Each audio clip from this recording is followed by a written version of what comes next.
Oke, selamat siang. Eh, Assalamualaikum warahmatullahi wabarakatuh. Semoga teman-teman dalam keadaan sehat, salam sejahtera untuk kita semua. Untuk pertemuan kali ini, saya akan melanjutkan materi baru di semester baru, yaitu tentang manajemen data dan informasi kesehatan. Nah, pada pertemuan kali ini kita akan membahas pengantar dulu ya. Pengantar apa saja yang akan kita pelajari dalam mata kuliah manajemen data dan juga informasi kesehatan. Oke, kita nanti akan berdiskusi bersama, kemudian belajar bersama terkait dengan manajemen data dan informasi kesehatan.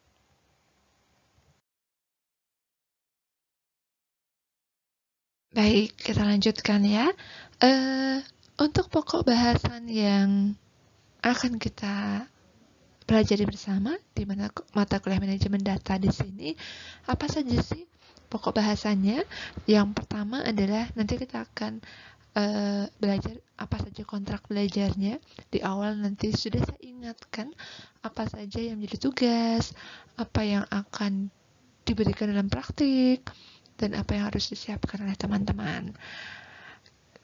Ada beberapa pokok bahasan yang akan dibahas, antara lain apa itu pengertian data dan juga informasi, bagaimana jenis-jenis data, apa sih hubungannya data dengan variabel, skala pengukuran, begitu juga bagaimana kita bisa mencatat data dan juga mengumpulkan data, dan metode apa saja yang digunakan untuk melakukan pengumpulan data.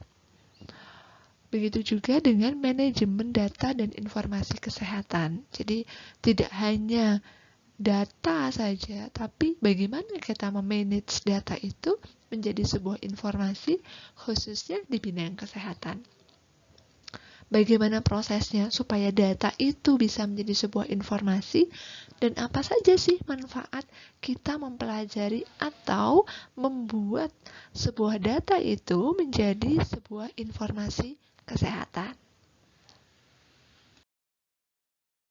Oke, lanjut ya di materi pertemuan yang pertama.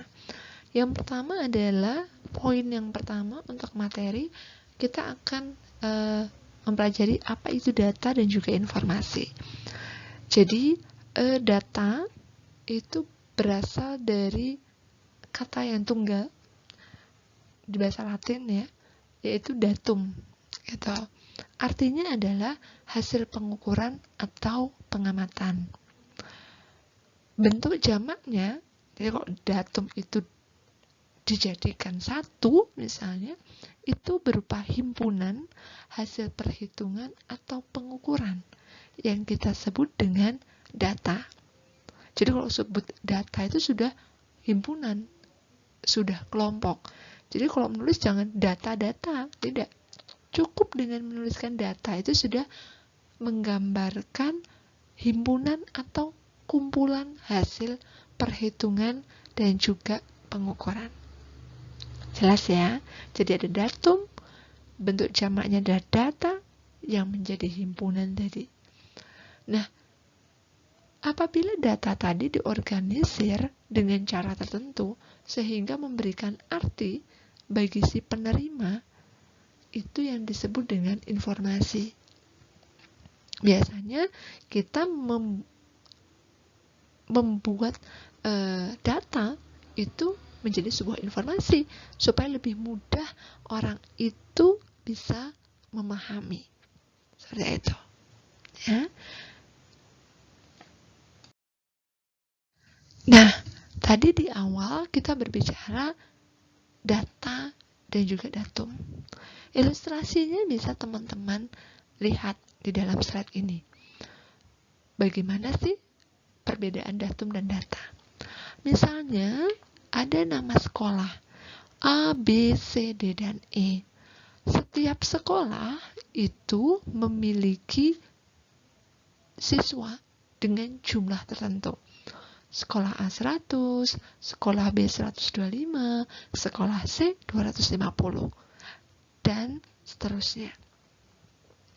Dengan kondisi sekolah juga berbeda-beda. Ada yang baik, ada yang sedang. Gitu. Kita lihat misalnya, kalau hanya jumlah siswa yaitu 100, itu berarti kita sebut datum, karena hanya satu. Jadi setiap jumlah siswa di setiap sekolah itu kita sebut datum, karena sifatnya tunggal. Tetapi kalau sudah sekumpulan jumlah siswa sekolah A, B, C, D, dan E, itu kita sebut dengan data. Jelas ya? Jadi kalau datum itu bentuk tunggalnya, setiap hasil pengamatan dalam bentuk tunggal, jumlah siswanya 100 di sekolah A, itu datum. Tapi kalau sudah digabung jumlah siswa, baik di sekolah A, B, C, D, dan E, maka itu disebut dengan data. Jelas ya?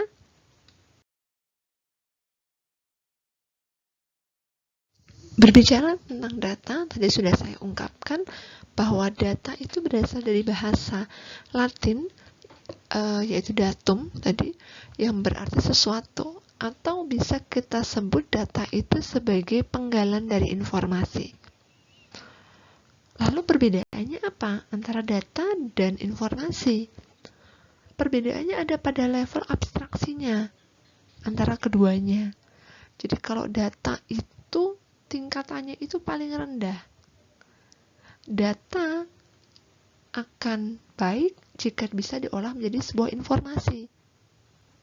Kemudian, baik lagi jika bisa kita jadikan sebuah pengetahuan. Gitu ya, jadi abstraksi terendah itu masih data. Data itu masih rendah sekali kalau belum kita ubah menjadi informasi.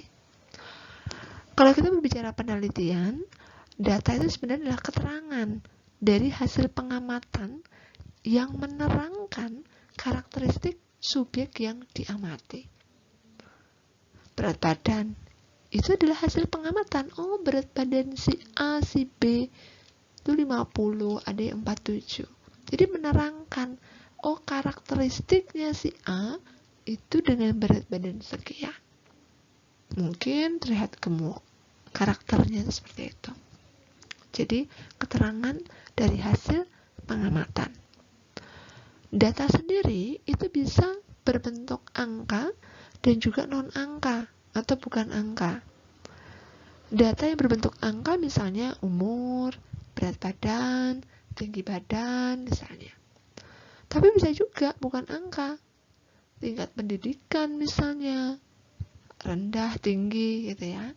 Jenis kelamin kan bukan angka ya. Ada perempuan, ada laki-laki. Dan juga status ekonomi, contohnya status ekonomi menengah, tinggi, rendah gitu. Jadi data itu keterangan dari hasil pengamatan kita terhadap karakteristik suatu subjek. Nah, di sini di data, datum, dan juga informasi pada slide ini, teman-teman bisa mengasah, membedakan mana sih yang termasuk datum, data, dan juga informasi, gitu. Ya, dari slide ini. Mana ya, gitu. Di sini ada data ataupun di sini ada pernyataan kadar hemoglobin remaja putri di SMP Negeri 5 Depok. Ada 7 angka di situ. Teman-teman coba jawab. Nanti di kolom komentar saya akan bertanya, mana yang termasuk datum, mana yang termasuk data, dan mana yang bisa Anda jadikan sebuah informasi. Gitu ya.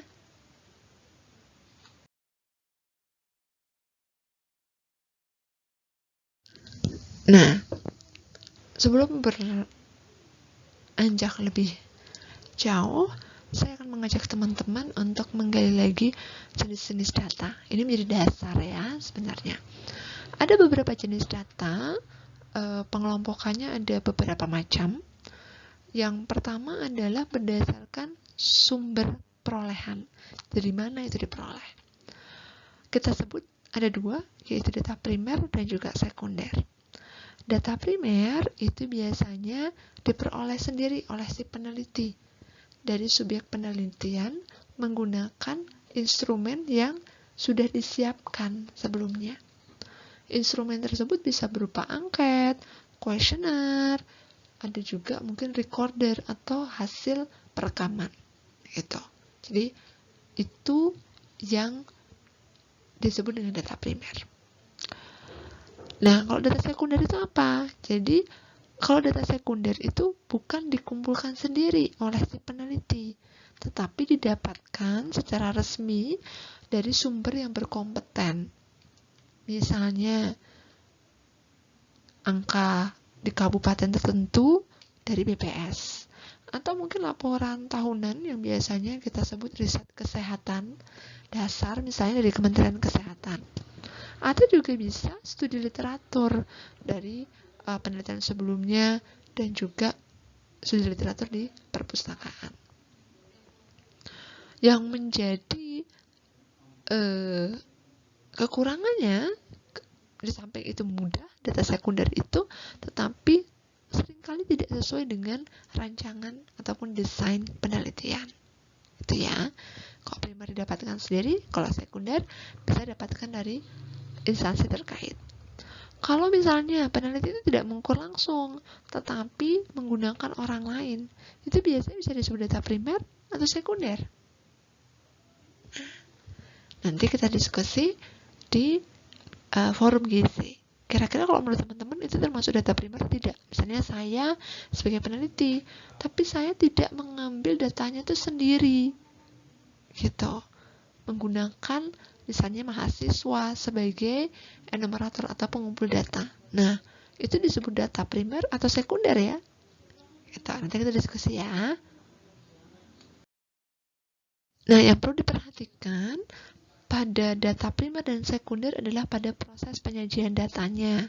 Jadi kalau data primer itu misalnya kita mau menyajikan data dalam bentuk tabel dan juga grafik, itu cukup untuk mencantumkan unsur apa sih yang mau ditampilkan. Misalnya kadar hemoglobin remaja putri gitu.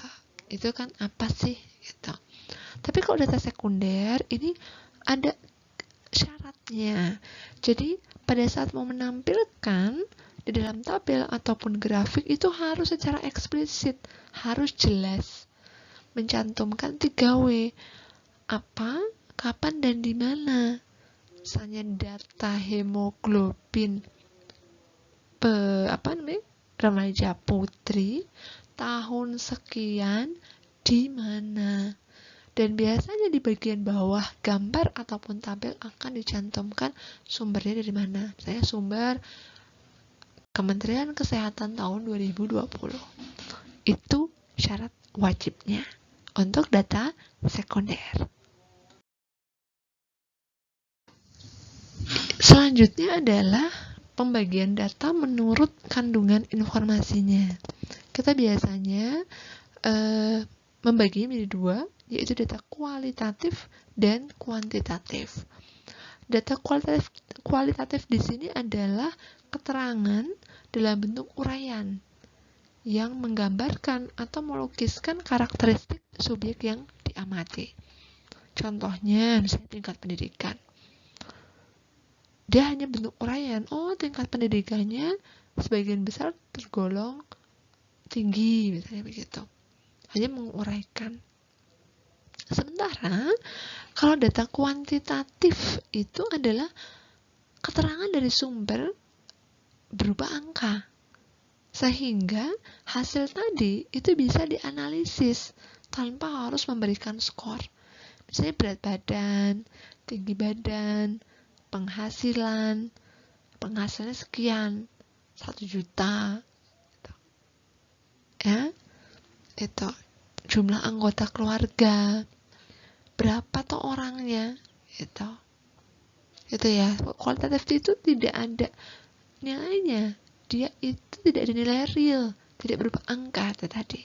Jadi bisa hanya uraian, itu ya kualitatif. Atau mungkin mau melihat bagaimana sih penanganan penilaian status gizi di daerah pasca bencana banjir. Nanti kualitatif itu tidak berapa besarnya, tidak, tapi sudah baik atau belum, hanya seperti itu. Jadi hanya uraian seperti itu ya. Yang ketiga, penggolongan data itu berdasarkan cara perolehannya. Bagaimana cara perolehannya? Ada dua, yaitu ada data ukur dan data hitung. Kalau data ukur itu adalah keterangan kuantitatif yang diperoleh dengan pengukuran terlebih dahulu dari subjek yang diamati menggunakan alat ukur atau instrumen tertentu. Jadi kita mau tahu data itu tuh harus mengukur dulu. Contohnya berat badan, ya. Mau tahu berat badannya harus diukur dulu pakai timbangan. Tinggi badan, mau tahu tinggi badannya harus diukur dulu pakai mikrotoa. Mau tahu kecerdasan, kita gunakan instrumennya misalnya tes intelijensia dan lain sebagainya. Itu data ukur. Jadi mau memperolehnya harus kita lakukan pengukuran.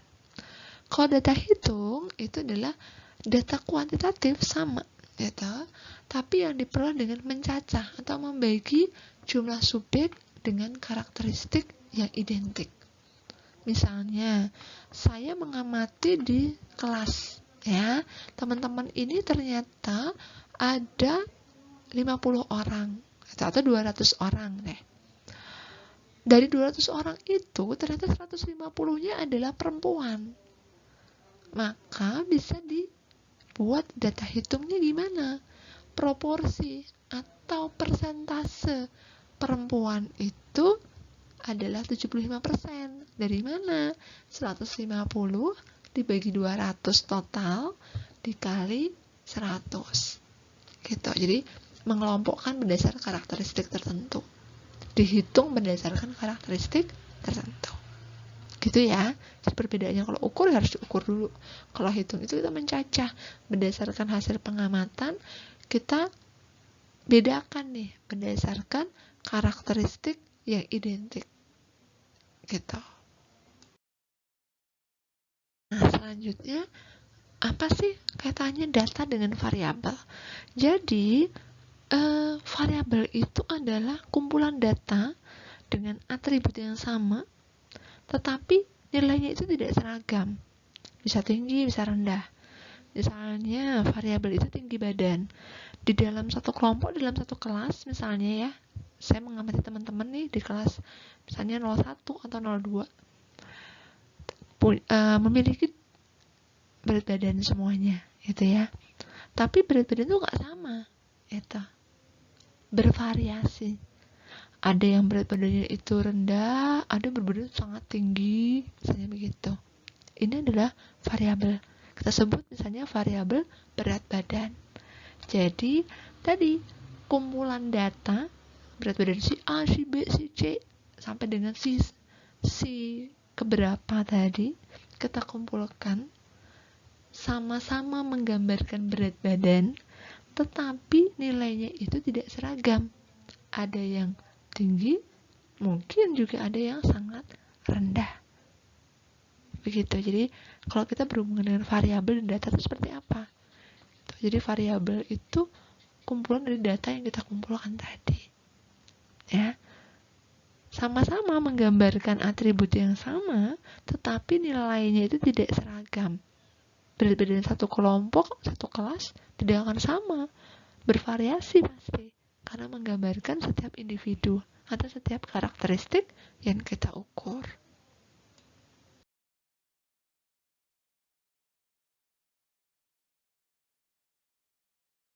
Nah, kalau skala pengukuran seperti apa gitu. Jadi skala pengukuran tadi setelah kita mengukur sesuatu, itu ada beberapa jenis atau skala data, biasanya kita sebut ada 4 skala data yang biasa ada, yaitu nominal, ordinal, interval, dan rasio. Kita bahas dulu untuk skala nominal.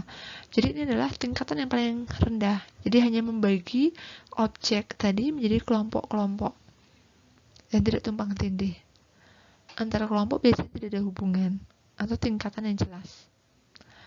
Jadi yang skala paling sederhana karena hanya membagi menjadi beberapa kategori, gitu.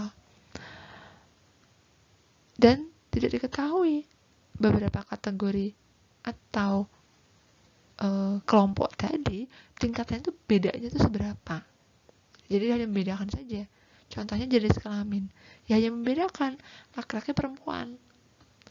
Agama misalnya ada Islam, Hindu, Katolik, Konghucu, Buddha, dan sebagainya. Suku juga begitu, dia hanya membedakan suku Jawa, Sumatera, dan sebagainya. Gitu. Tapi tidak tahu tingkatannya itu bedanya seberapa, tidak juga memperlihatkan atau menggambarkan kelompok tertentu itu lebih baik dari kelompok yang lain, gitu ya. Itu nominal.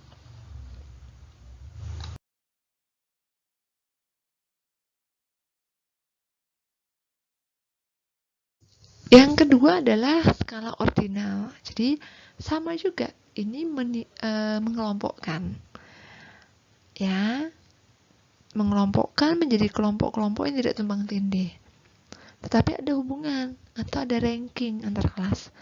Kalau yang tadi ya nominal, tidak tahu perbedaannya ya dari setiap kelompok. Kalau ini tahu, ada rankingnya. Jadi bisa ditulis kelompoknya itu lebih kecil atau lebih besar. Ada perbedaan dari setiap kategori atau kelompok. Misalnya tingkat pendidikan. Tingkat pendidikannya ada rendah, sedang, tinggi. Misalnya kalau yang rendah itu tingkat pendidikannya tidak sekolah sampai dengan SD. Yang sedang saya SMP sampai SMA. Yang tinggi itu dari diploma sampai dengan sarjana. Gitu. Nah, ada tingkatannya, ada perbedaannya dari setiap kelompok. Status gizi juga seperti itu. Mungkin status gizi kurang, status gizi normal, status gizi lebih. Ada tingkatannya, ada bedanya.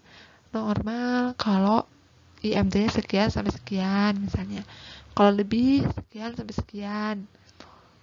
Mana lebih baik? Tahu, ketahuan. Yang baik itu adalah yang normal. Misalnya status gizi seperti itu ya. Yang terlalu kurus juga tidak baik, terlalu lebih juga nggak baik.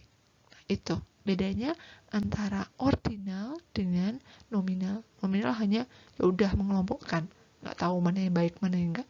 Ordinal ada jenjangnya, ya, dan bisa tahu oh yang lebih baik yang ini, kelompok ini, gitu.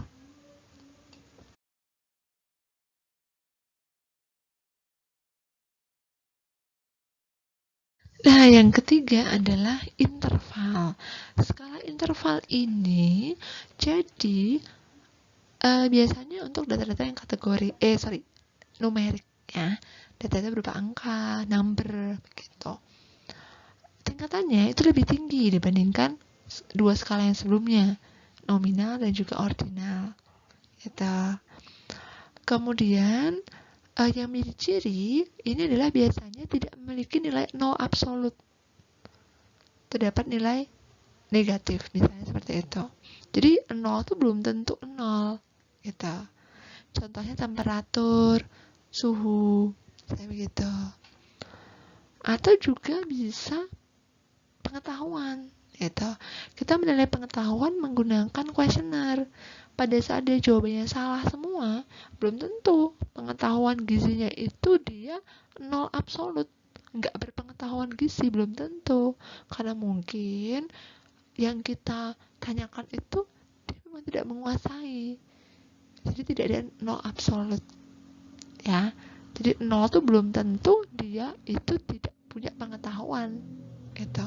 Jadi kita sebut interval.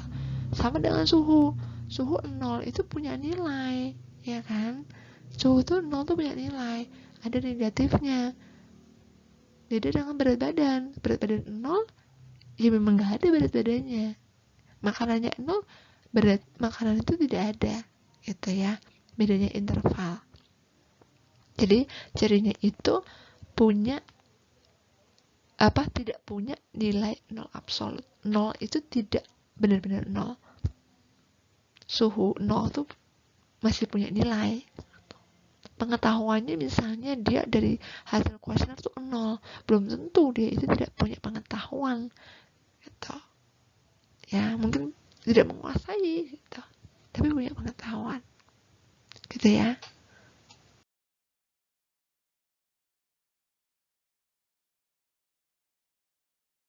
Yang terakhir atau yang keempat adalah skala rasio.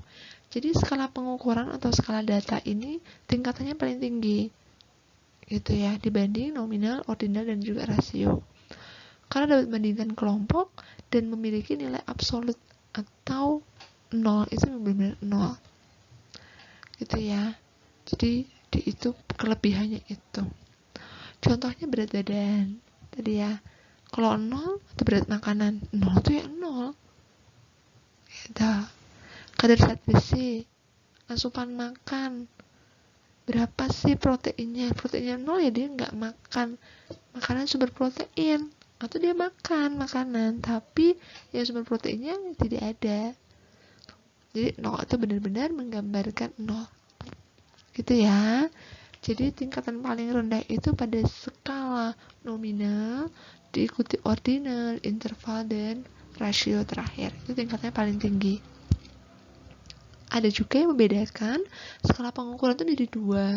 Skala pengukuran yang kategorikal dan juga skala pengukuran yang numerikal. Kategorikal itu yang dua bawah itu, nominal dan ordinal. Kalau skala data atau skala pengukuran yang numerik itu dua yang atas, yaitu interval dan rasio. Gitu ya. Jadi kita harus bisa membedakan dulu mana yang tingkatannya paling rendah, mana yang paling tinggi, mana yang biasanya menggambarkan kategorikal, mana yang biasanya menggambarkan numerikal. Gitu ya. Nah, kalau sudah tahu beberapa tadi jenis data, bagaimana sih kita mencatat data? Jadi secara umum data itu dibagi menjadi dua. Jadi bisa kita catat data itu secara tradisional atau juga secara non-tradisional.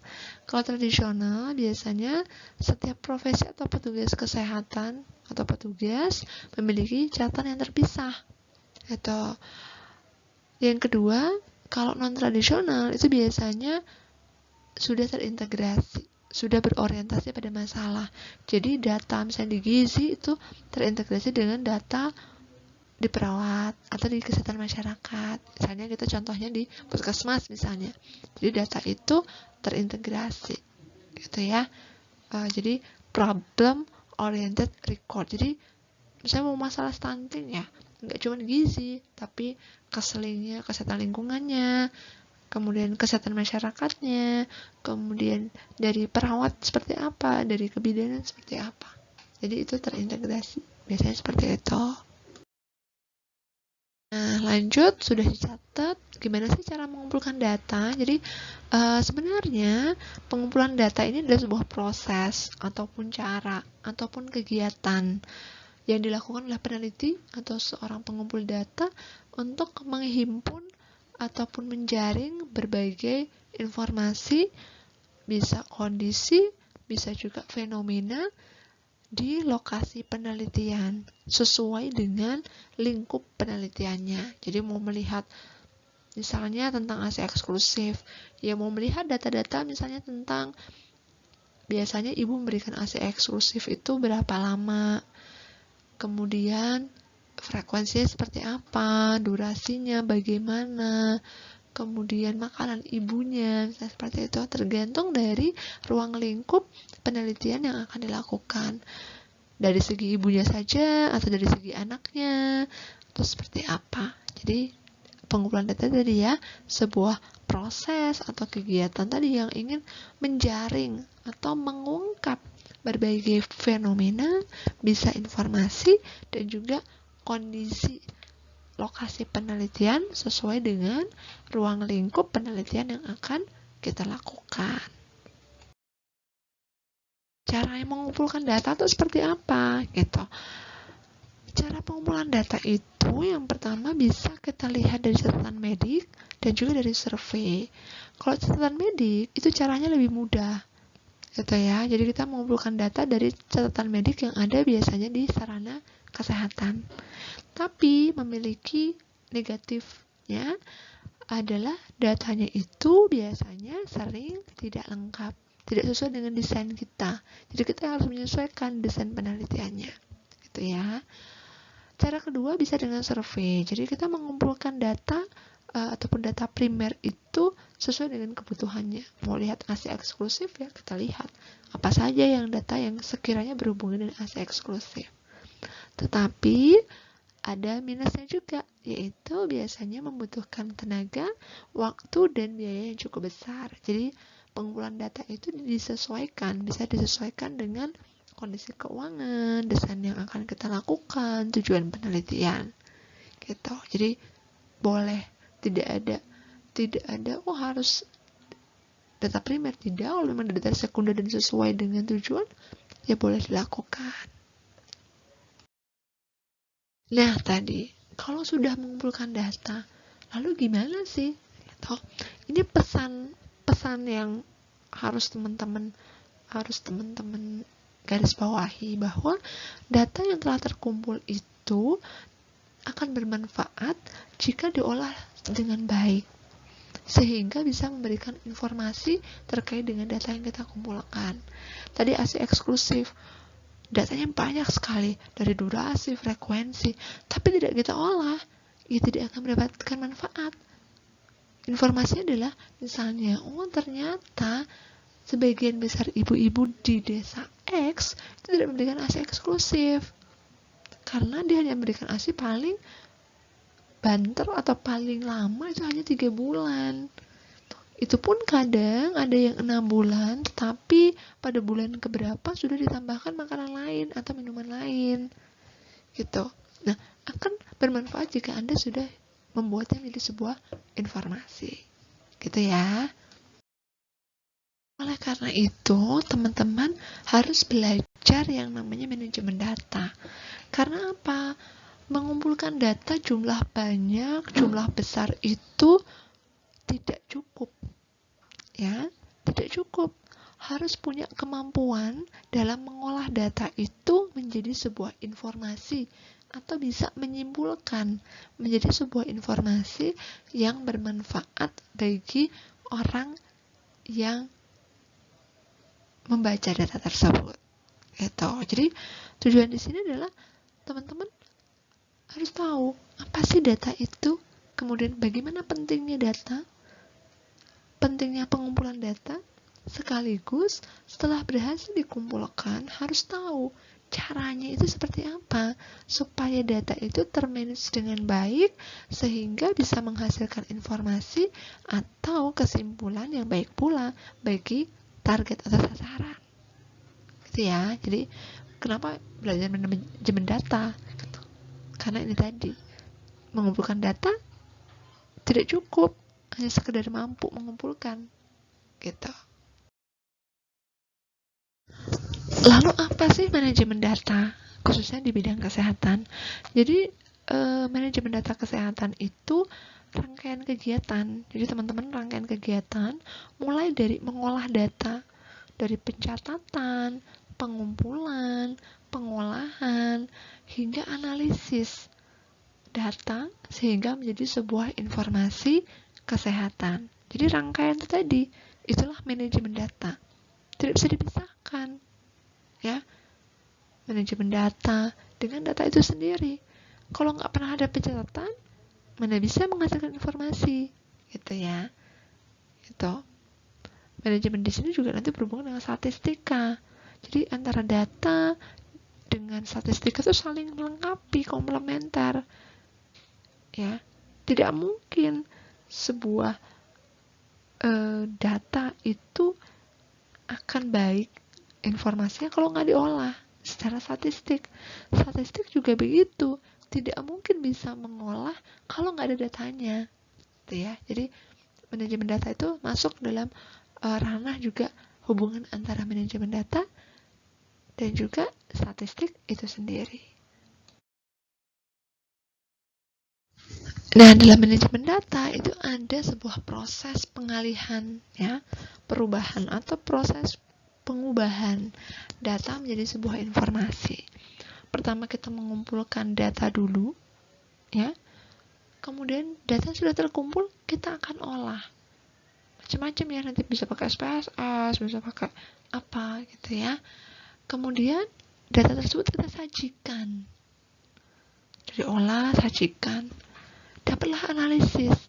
Oh, dari penyajian data itu kita analisis. Oh, ternyata aset eksklusif tadi itu yang banyak tidak melakukan aset eksklusif ternyata adalah pada ibu-ibu dengan tingkat pendidikan yang rendah misalnya.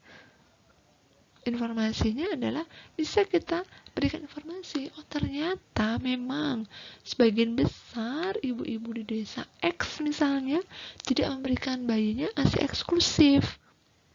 Salah satu faktor yang mungkin mempengaruhi adalah tingkat pendidikan ibu yang tergolong masih rendah.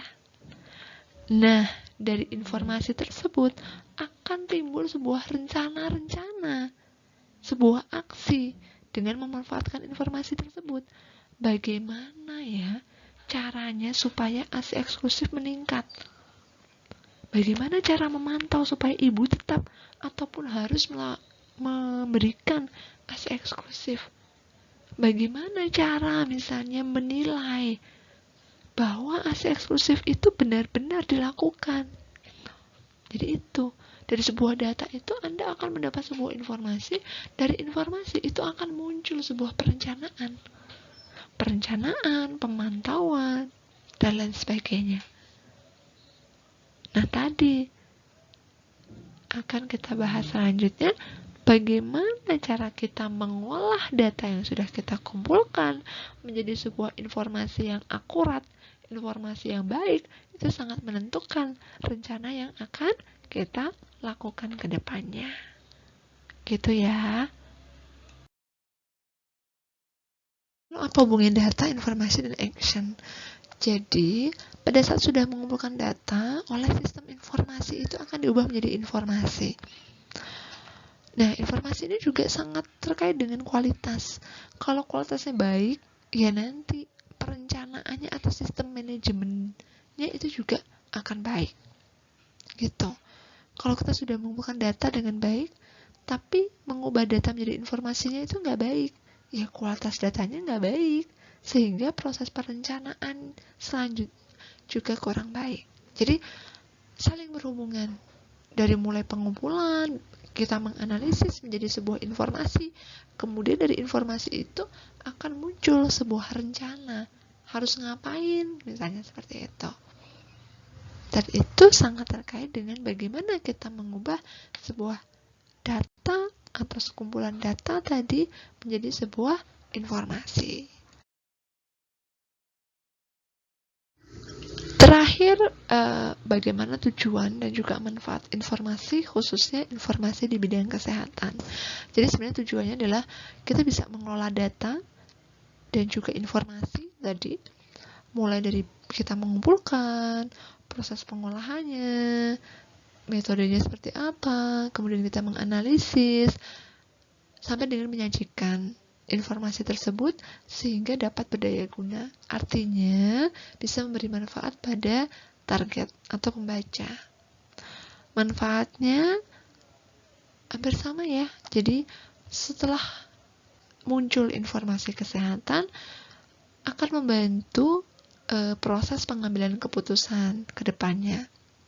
Begitu juga akan bisa menyediakan data yang tersedia dalam waktu yang tepat dan akurat. Ini yang penting, data yang kita berikan itu akurat. Jangan sampai kita mau kasih eksklusif itu datanya sudah 10 tahun yang lalu. Ya informasinya tidak akurat lagi gitu. Begitu juga tadi yang saya ucapkan sebelumnya, dengan adanya informasi yang baik, yang akurat, yang valid, itu membantu dalam proses mengembangkan proses perencanaan yang efektif, ya efektif, karena sudah sesuai, akurat, sehingga perencanaannya juga akan baik pula, begitu. Itu ya. Jadi proses awal dari pengumpulan data sampai dengan proses penyajian data itu sangat mempengaruhi tadi ya proses perencanaan dan juga penanggulangan ke depannya. Dan ini adalah beberapa pustaka ataupun referensi yang bisa teman-teman baca kembali atau mungkin bisa dijadikan bahan bacaan ulang. Teman-teman ingin membacanya, silakan. Beberapa hal terkait dengan manajemen data, apa itu data, kemudian metode penelitian yang berhubungan dengan data penelitian, teman-teman bisa membaca ulang di beberapa referensi ini. Atau mungkin ada referensi lain yang bisa menambah referensi teman-teman terhadap materi tentang data dan juga informasi. Saya rasa itu yang bisa saya sampaikan tentang materi pengantar ya, yang berkaitan dengan manajemen data dan juga informasi. Apabila teman-teman nanti ada pertanyaan, silahkan langsung berikan pertanyaan pada forum diskusi, ataupun juga bisa mengirimkan pertanyaan ataupun bahan diskusi ke alamat email yang tertera. Semoga apa yang kita pelajari di sini memberikan suatu wacana, suatu pemikiran yang baru terkait dengan apa itu data, informasi, dan juga memberikan ide bagi teman-teman nantinya dalam mengumpulkan data penelitian, gitu ya. Jadi lebih paham lagi data apa saja yang perlu saya kumpulkan pada saat saya ingin melakukan sebuah penelitian ataupun sebuah tulisan misalnya. Itu yang bisa saya sampaikan. Terima kasih atas perhatian teman-teman. Semoga bermanfaat. Kita lanjutkan di forum diskusi. Selamat siang.